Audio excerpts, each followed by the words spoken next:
ආර්ථික ඉදිරියට යාම සඳහා நீங்கள் எங்களுடைய தாய் நாட்டின் சுயாதீனத்தன்மையையும் தன்னாதிக்கத்தையும் பாதுகாத்து எவ்வளவுதான் அர்ப்பணிப்பு செய்தாலும் பொருளாதார ரீதியாக சீரழிந்த ஒரு நாட்டிலே அதனை சாதிக்க முடியாது. எமது நாட்டின் நிதி அதிகாரம் பாராளுமன்றத்திடமே இருக்கிறது. அரசாங்கமே வரவு செலவு திட்டத்தை வகுக்கின்றது என்பது எமக்கு தெரியும். எமது நாட்டின் வரிகளை தீர்மானிப்பதும் வரவு செலவு ஆவணத்தை தயாரிப்பதும் சர்வதேச நாணய நிதியம். பொருளாதாரம் சீரழிந்த ஒரு நாட்டின் சுயாதீனத்தன்மையும் தன்னாதிக்கமும் காணல் நீராக காணப்படும். கொழும்பு துறைமுகத்திற்கு அருகில் ஆண்டொன்றில் 36,000 கப்பல்கள் பயணிக்கின்றன. கொழும்பு துறைமுகம் உலகில் 24வது இடத்தை வகிக்கிறது. ஆனால் இந்தியாவின் ஜவஹர்லால் நேரு துறைமுகம் 34வது இடத்தையே வகிக்கிறது. எங்களுடைய துறைமுகத்தில் ஒரு ஜெட்டியை இந்தியாவுக்கு கொடுத்தால் அடுத்த ஜெட்டியை சீனாவுக்கு கொடுக்க வேண்டும் என்ற நிலை இருக்கிறது. நுரைச்சோலை மின் நிலையம், ஹம்பாந்தோட்டை துறைமுகம், புகையிரத வீதிகளை அமைத்தல் போன்ற கருத்திட்டங்களில் இந்தியாவும் சீனாவும் போட்டி போட்டுக் கொள்கின்றன. தேசிய மக்கள் சக்தியின் ஆட்சியின் கீழ் தேசிய பாதுகாப்பும் சுயாதிபத்தியமும் பாதுகாக்கப்படுகின்ற வேலைத்திட்டமே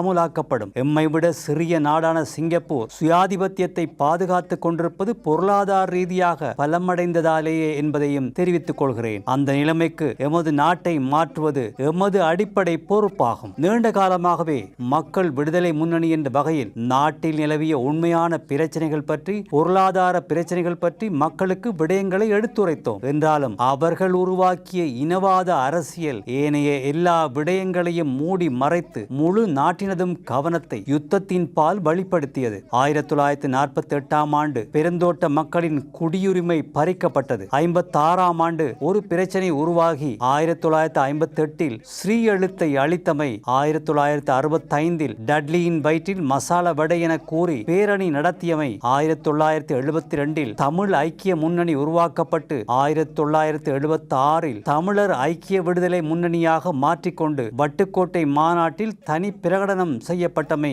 ஆகிய பிரேரணைகள் அங்கீகரித்துக் கொள்ளப்பட்டன. அது தனிநாட்டுக்கு வழிவகுத்தது. தனிநாட்டு பிரேரணைக்கு வழிவகுத்தது. 1977இல் அந்த பிரேரணைக்கு மக்கள் ஆணையை பெற்றுக் கொள்வதற்காக உதயசூரியன் சின்னத்தில் தேர்தலில் அவர்கள் போட்டியிட்டார்கள். ஜே.ஆர். ஜெயவர்தனவின் அதிகார வெறியாட்டத்தில் 1981ஆம் ஆண்டில் அபிவிருத்தி சபை தேர்தல் வாக்குகளை கொள்ளையடித்து யாழ் நூலகத்தை தீக்கிரையாக்கினார்கள். யாழ் மக்களின் ஆன்மீக பிணைப்பு நிலவிய நூலகத்தை தீக்கிரையாக்கும் போது அவர்களுடைய இதயங்கள் வெடித்து சிதறமாட்டாதா? யோசித்து பாருங்கள். 1983இல் கருப்பு ஜூலை உருவாக்கப்பட்டது. 1982இல் நடத்தப்படவிருந்த பொது தேர்தல் முறைப்படி நடத்தப்பட்டிருந்தால் யாழ்ப்பாண மக்களின் குரல் பாராளுமன்றத்தில் ஒலித்திருக்கும். என்றாலும் ஜே.ஆர். ஜெயவர்தன தன்னுடைய 6/5 பெரும்பான்மை அதிகாரத்தை பேணி வர செயலாற்றியதன் காரணமாக வடக்கில் ஆயுத போராட்டத்திற்கு வழி சமைத்து 1983இல் கருப்பு ஜூலை காரணமாக தற்கொலை குண்டுதாரிகள் உருவாகுவதற்கு வாய்ப்பினை ஏற்படுத்தி கொடுத்தார் ஜே.ஆர். ஜெயவர்தன. 1999இல் ஜனாதிபதி தேர்தலில் டவுன் ஹால் குண்டுவெடிப்பு காரணமாகவே சந்திரிகா ஜனாதிபதியாகிறார். 2005ஆம் ஆண்டில் ஜனாதிபதி தேர்தலில் யுத்தமே முக்கிய இடம் வகித்தது. 2010ஆம் ஆண்டு